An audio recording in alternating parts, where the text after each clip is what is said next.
Hi hello friends, എല്ലാ കൂട്ടുകാർക്കും മൗനരാഗത്തിന്റെ പുതിയൊരു പ്രൊമോയിലേക്ക് സ്വാഗതം. താരയെ വഴിയരികിൽ ഉപേക്ഷിച്ചു പോയതാണ് മനോഹർ.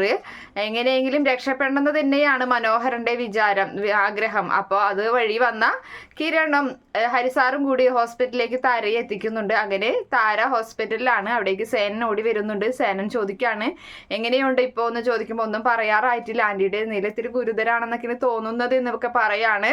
അപ്പോൾ നമ്മൾ സംശയിക്കുന്ന പോലെ രാഹുലും കുടുംബമായിരിക്കും ഇതിന്റെ പുറകിൽ എന്ന് ചോദിക്കുമ്പോൾ അത് ഉറപ്പായിരിക്കും അച്ഛാ എന്നിങ്ങനെ കിരൺ മറുപടി പറയുന്നുണ്ട്. അതിനുശേഷം ഈ ഒരു കാര്യം കാദംബരിയോട് പറയുന്നുണ്ട്. കല്യാണി ഇല്ലല്ലോ, അതുകൊണ്ട് തന്നെ കാദംബരി അവിടേക്ക് വരുമ്പോൾ കാദംബരിയോട് ഈ ഒരു കാര്യം പറയുകയാണ് കിരൺ. പിന്നീടാണെങ്കിൽ കിരൺ പുറത്ത് വെച്ചിട്ട് വിക്രത്തിനെയും പ്രകാശനെയൊക്കെ കാണുകയാണ്.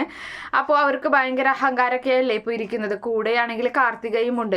അപ്പോൾ ആ സമയത്ത് പറയാണ്, ഇതുപോലെ ഞങ്ങളെ വഴിയരികിൽ വെച്ച് കാണുമ്പോൾ ഇടയ്ക്കിടയ്ക്ക് ഇതുപോലെ ഞങ്ങളെ കാണുമ്പോൾ വെല്ലുവിളികളും കാര്യങ്ങളൊന്നും നടത്തണ്ട, അഹങ്കാരവും കാണിക്കണ്ട എന്ന് പറയുന്നുണ്ട്.